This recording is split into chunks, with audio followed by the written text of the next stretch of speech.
All right, so this thing is finally up and running again. I know I didn't film a lot of the process of rebuilding it. It kind of just got to the point where this truck has been down for 8 months by now, so it needed to get back on the road. Couldn't waste any more time on it, and I really wanted to put as much of my attention into putting this together correctly as I could, just to avoid any problems, because I really want this thing to last. I wanted to do it right, so that's what happened with that. As you can see, it's running real good. This thing fires right up, even in cold weather, like it's nothing. So it's a healthy engine now, built, I'd say, basically from scratch. The camshaft and the rods were the two main components internally that I reused on this engine, but we've got it built. Let me show you a couple things we did to it, and then I'll show you the first start video. But yeah, so obviously this is a stock turbo on here. I did have an HX40 and I still plan on putting it in, but for the sake of getting it back on the road for now, I picked up a cheap, good factory turbo. As far as simple stuff, obviously new radiator hoses. I deleted the vacuum pump and I got the shorter belt from a 93. I don't know if you can see down in there those braided lines. I did get an upgraded oil cooler kit. You can see up there. I wasn't super impressed with the fitment of that kit, if I'm being honest, but for now it works fine and hasn't given me any problems. As far as any issues with this so far, I think the only thing I've had is the thermostat gasket there is seeping, and I did not replace that because it was still good. And it looks like our upper radiator hose may be leaking also, so I may tighten up that clamp. For heads, I used new Promax heads from Summit, and you can see it is studded. All new injectors. I also washed out the radiator and went ahead and upgraded to the 9-blade fan with the heavy-duty fan clutch. It works good. I got it used off of a school bus, actually, in a junkyard, so it was cheap and works great so far. I did go ahead and build some upgraded ground cables. I need to do the positive cables still, but these were quick and cheap, and I can say that they significantly improved the cranking time. It spins way faster now. I know a lot of people mentioned to me in my earlier videos about the PMD relocate. You can see mine is still in the factory location, still plugged in there. It has worked fine there, and it is probably going to stay there until it fails. I have an extra one on a heat sink already, tested good PMD, already got a resistor in it, and I have the harness. It's all sitting in the truck in case that ever fails on me, but for now, I'm just gonna leave it. As far as the transmission, it worked fine before. You can see the drain plug there that I added. I did pull the pan after it was sitting because the level was significantly higher than it should have been, which is normal to a degree because obviously all your fluid's going to drain back down. But I was afraid of water getting in there, and sure enough, when I pulled the pan, there was a little bit at the bottom, probably just enough to cause damage. So now as far as the interior goes, we've got these crappy leather seats, nice and torn up, especially that one. But they are power.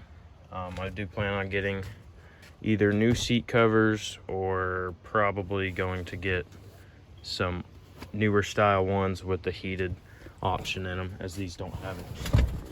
We have a nice center console here. Works good. I have not repaired the AC yet.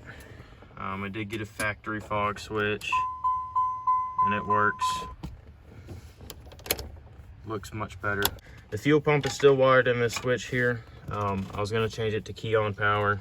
That's just another one of those things I haven't got around to yet, but it will be soon. You see down in there, put almost 200 miles on this engine now. So far, no issues. The one thing that I have noticed is I might have a slight exhaust leak at one of the donut gaskets. Other than that, it's been good. I've checked the oil filter for the first oil change that I did, and it didn't have anything alarming in it. and I'm getting ready to change the oil again, so we'll check it one more time.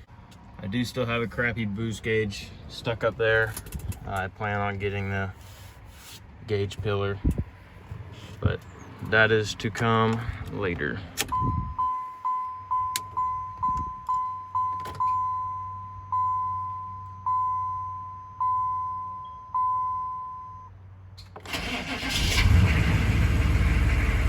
So you can see it lights right off.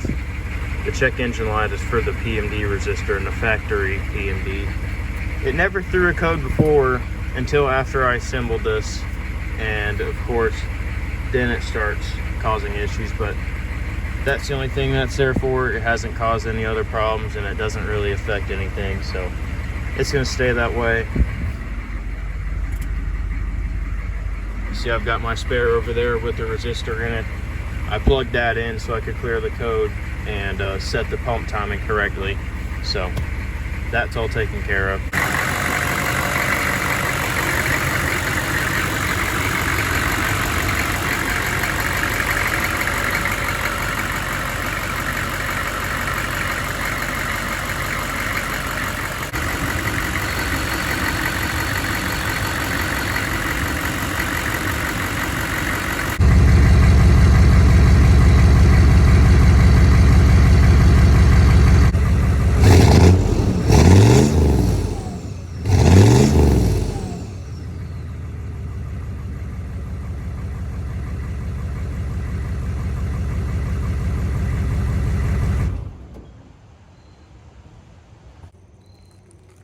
We did end up using a scat crank, a couple parts from Quad Star, like the injectors and stuff.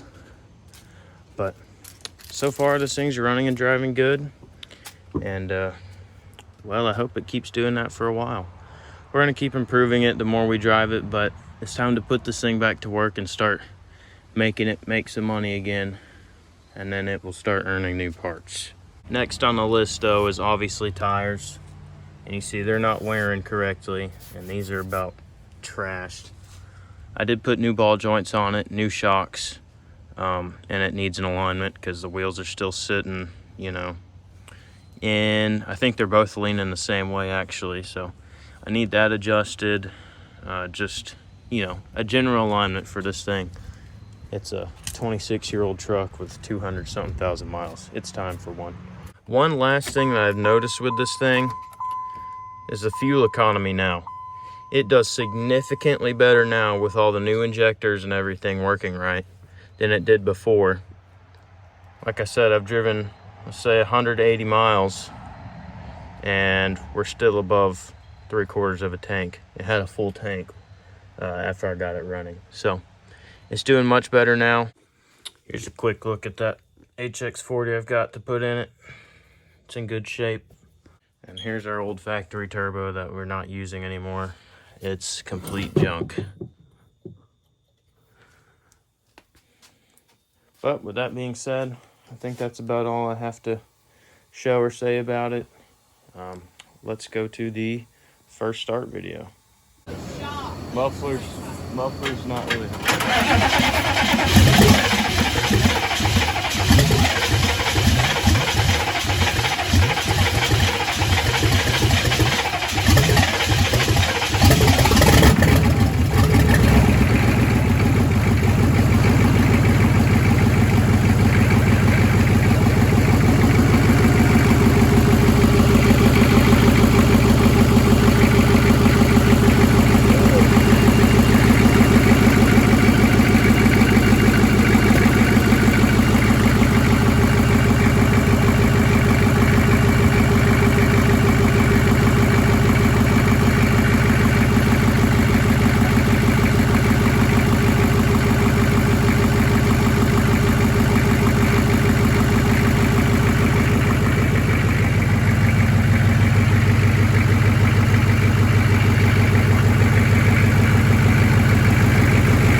that's going to be it for this one. Just want to make a quick video on, you know, showing that we've got it running again, kind of explaining what happened because I didn't film any of it, and why.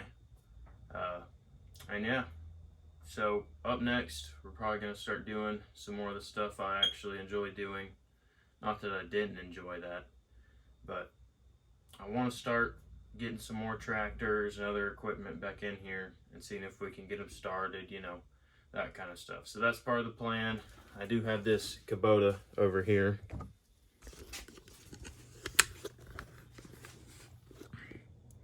That Kubota there, I started to make a video on it. It needs an engine. It's got a front end loader, 4-wheel drive, not too bad hours.